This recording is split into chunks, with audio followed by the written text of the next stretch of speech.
2019 രാഹുൽ ഗാന്ധി കേരളത്തിൽ ലോക്സഭാ തെരഞ്ഞെടുപ്പിൽ മത്സരിച്ചപ്പോൾ ഉണ്ടായത് വലിയൊരു രാഹുൽ ഗാന്ധി തരംഗമായിരുന്നു. 19 സീറ്റുകൾ പിടിച്ചെടുത്തു. വെറും 1% വോട്ടിന്റെ വ്യത്യാസത്തിൽ ആലപ്പുഴ മാത്രം നഷ്ടപ്പെട്ടു. കേരളം അത് തന്നെ ഇത്തവണയും ആവർത്തിക്കുമെന്നും ഒരു പക്ഷേ 20-ൽ 20 നേടുമെന്നും പറയുമ്പോൾ അതിനെ വെല്ലുന്ന ഒരു സോണിയാ തരംഗം സൃഷ്ടിക്കുകയാണ് ഇപ്പോൾ തെലുങ്കാനയിൽ. അതായത് സോണിയാഗാന്ധി തെലുങ്കാനയിൽ മത്സരിക്കണമെന്ന് മുഖ്യമന്ത്രി രേവന്ത് റെഡ്ഡിയും സംഘവും ദില്ലിയിൽ പോയി അവരോട് അഭ്യർത്ഥിച്ചു കഴിഞ്ഞു. ഇന്ത്യൻ രാഷ്ട്രീയത്തിൽ സോണിയാഗാന്ധിക്കും അവരുടെ രാഷ്ട്രീയത്തിനുമെല്ലാം പല പല വ്യാഖ്യാനങ്ങൾ നൽകുന്നുണ്ടെങ്കിലും തെലുങ്കാനയിലെ ജനങ്ങൾക്ക് സോണിയാഗാന്ധി അമ്മയാണ്. 10 വർഷങ്ങൾക്ക് മുൻപ് ആന്ധ്രാപ്രദേശിനെ വിഭജിച്ച് തെലുങ്കാന എന്നൊരു സംസ്ഥാനം കൂടി നിലവിൽ വരുമ്പോൾ തെലുങ്കാനയിലെ ഒരു കൊഞ്ഞു പോലും ഒഴിയാതെ സന്തോഷം കൊണ്ട് തുള്ളിച്ചാടുകയായിരുന്നു. ആ സന്തോഷം അവർക്ക് നൽകിയത് അന്നത്തെ UPA അധ്യക്ഷയായിരുന്ന സോണിയാഗാന്ധിയായിരുന്നു. പലരും പല തട്ടിപ്പും പറഞ്ഞ് KCRനെ പോലെയുള്ളവർ 10 വർഷമൊക്കെ തെലുങ്കാന ഭരിച്ചു. എന്നാൽ ഇപ്പോൾ തിരിച്ചറിവിന്റെ നിമിഷത്തിൽ അവർ കോൺഗ്രസിനെയും സോണിയാഗാന്ധിയെയും മാത്രം വിശ്വാസത്തിലെടുക്കുകയാണ്.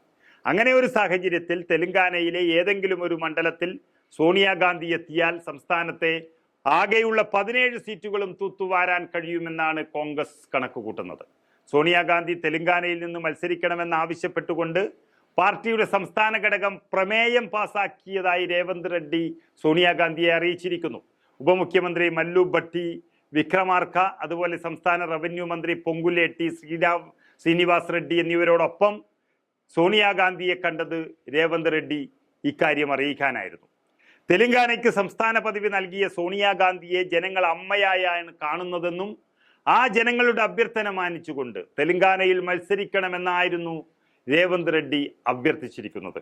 എന്നാൽ ശരിയായ സമയത്ത് അതിന് തീരുമാനമെടുക്കുമെന്നായിരുന്നു സോണിയാഗാന്ധി മറുപടി നൽകിയിരിക്കുന്നത്. കഴിഞ്ഞ ലോക്സഭാ തെരഞ്ഞെടുപ്പിൽ ആകെയുള്ള 17 സീറ്റുകളിൽ 3 മാത്രമാണ് കോൺഗ്രസ് വിജയിച്ചത്. BRS 9 BJP 3 ഉവൈസിയുടെ പാർട്ടി 1 സീറ്റിലും വിജയിച്ചു. ഇക്കുറി സംസ്ഥാന ഭരണം പിടിച്ചതിന്റെ പശ്ചാത്തലത്തിൽ വലിയൊരു മുന്നേറ്റം ഉണ്ടാക്കാൻ സാധിക്കുമെന്ന വിലയിരുത്തലിലാണ് കോൺഗ്രസ് നേതൃത്വം. നിയമസഭാ തെരഞ്ഞെടുപ്പിലെ വോട്ട് ശതമാനം കണക്കിലെടുക്കുമ്പോൾ കോൺഗ്രസിന് തന്നെയാണ് മേൽക്കൈ. മാത്രമല്ല, നിയമസഭാ തെരഞ്ഞെടുപ്പിൽ ഉടനീളം സോണിയാഗാന്ധിയായിരുന്നു താരം. തങ്ങൾക്കൊരു സംസ്ഥാനം തന്ന അമ്മയുടെ പാർട്ടി എന്നാണ് പലയിടത്തും പ്രചരണം തന്നെ ഉണ്ടായിരുന്നത്.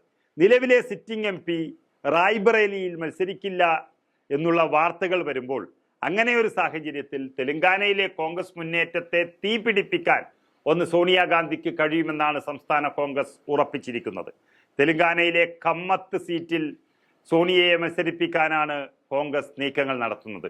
BRSന്റെ നാമനാഗേശ്വര റാവുവാണ് നിലവിൽ അവിടെ ലോക്സഭാ അംഗം. സോണിയാഗാന്ധി സംസ്ഥാനത്തെത്തിയാൽ കമ്മത്ത് മാത്രമല്ല സംസ്ഥാനം മുഴുവൻ അട്ടിമറി വിജയം നേടാൻ സാധിക്കുമെന്നും സംസ്ഥാന രാഷ്ട്രീയത്തിൽ ഒരു തരംഗമാകുമെന്നും തെലുങ്കാന കോൺഗ്രസ് അറിയിക്കേണ്ടിടത്തെല്ലാം അറിയിച്ചു കഴിഞ്ഞു.